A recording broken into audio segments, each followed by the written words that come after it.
So, the reason I say this is in the United States, when community policing was established in the 1980s and 1990s, our police departments began arranging community meetings, and often they were surprised when they went to these community meetings. The police would go to the meetings prepared with statistics and information about serious crime in the neighborhoods and what they were doing about it. Armed robberies, shootings, organized crime, and so forth were on the minds of the police executives. But the residents seemed more interested in talking about quality of life issues, broken down cars in the street, graffiti, kids hanging out on the corner.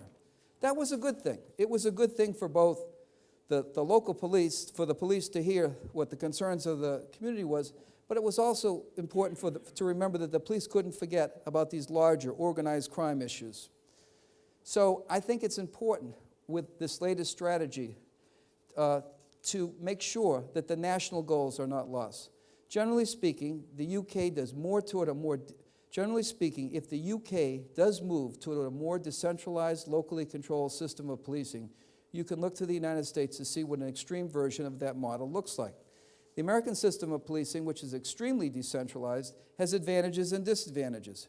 Perhaps the greatest advantage is that each city or town has its own police department. It can have its own style or philosophy of policing, which reflects local values. Often this results in significant differences in policing from one city to another. I'll give you an example. To mention one example, immigration enforcement is one of the most hot-button issues in the United States today. Federal laws, local control. In the last few years, some cities and towns have expressed frustration with our federal government over its immigration policy. They want the local police to help federal immigration authorities find and deport those who are in the United States. Many other cities are sympathetic to immigrants and liken themselves to sanctuary cities where illegal immigrants are allowed to live and work as long as they don't commit serious crimes. These differing attitudes in the United States are reflected in a fairly significant extent in police departments' policies on immigration. The decentralization of policing in the United States also provides almost unlimited opportunities for police departments to test a wide variety of new strategies and programs. One can make the argument that American policing owes much of its success to the freedom to experiment. The successful programs that emerge sometimes become national models. The major disadvantage to decentralization is it can be very inefficient, with a great deal of redundancy, as thousands of departments maintain their own systems for accounting, purchasing, training, developing communications and computer systems, and so on. The United States also has much less structured system for becoming a police chief. In the United Kingdom, you have a very formal system for preparing a person to be a chief constable, which includes completing the strategic command course and leaving your own police force to serve as an assistant chief for 2 years in another department. Most police chiefs in the United States come from within their own agency. They never step foot in another agency. So I'm always impressed here in the UK, when someone wants to be a chief constable, they must leave, and it gives them some perspective.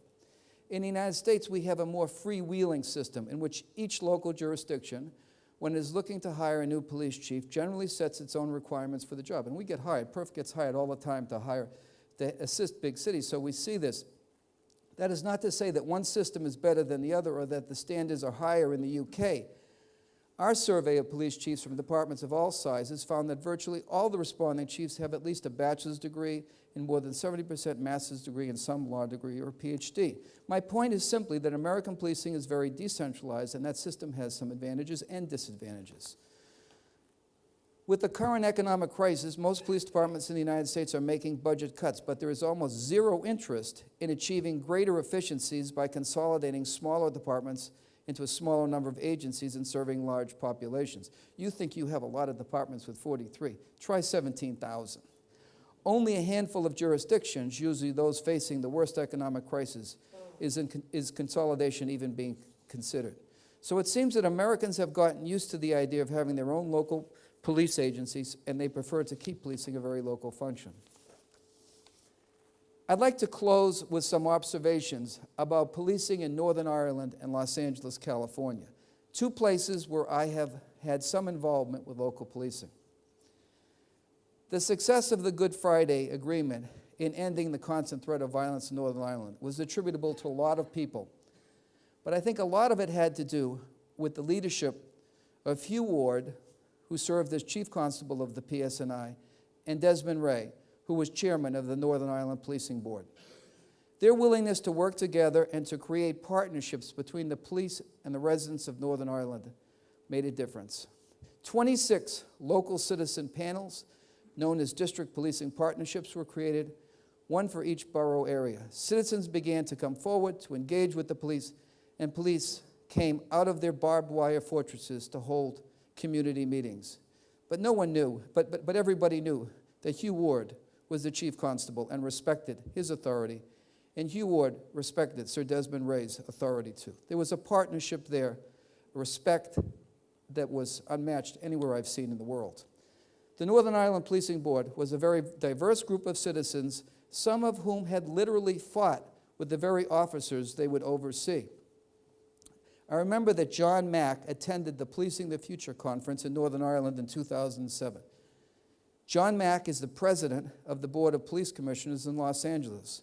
Before that, he served as president of the Los Angeles Urban League, a civil rights group that was often quite critical of the LAPD. Here's what John said at the Belfast meeting. I see many similarities between the policing issues in Northern Ireland and in Los Angeles.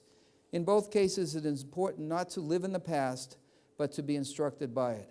In both, the police have to reach out proactively to communicate with the communities they serve. And to communicate effectively, the police must not be defensive. They should be open about controversial incidents, including mistakes, and should seek to demonstrate how things have changed even when mistakes are made. And he was saying a lot about Bill Bratton, who was the police chief in Los Angeles. Two very strong men, John Mack, Bill Bratton, would come to find common ground. So that is what occurred in Los Angeles, and today John Mack, a well-known civil rights leader, champions the LAPD as a model of reform and transparency. Thus, two once troubled police agencies, Los Angeles and Northern Ireland, are now models for the world. When I look at the governance and accountability mechanisms in these agencies, I see that both have had oversight from well-respected citizens, and they both have strong police leaders with operational independence. In both jurisdictions, there is enormous respect between the oversight boards and the police chiefs who run the police agencies. In my sense, having worked with both of these police agencies, is that if any of these entities had too much power in their hands, without any checks and balances, the reform efforts would have been undercut. So as your government considers this new model of policing with decentralized decision-making and elected commissioners, consider the lessons from Northern Ireland and Los Angeles, that it is possible to have substantial citizen involvement and operational independence of the chief of police, that these two goals are not mutually exclusive, that you can have decentralized government and a strong chief executive, and that this system of checks and balances makes the final product stronger, with more transparency and less legitimacy and sustainability. Thank you.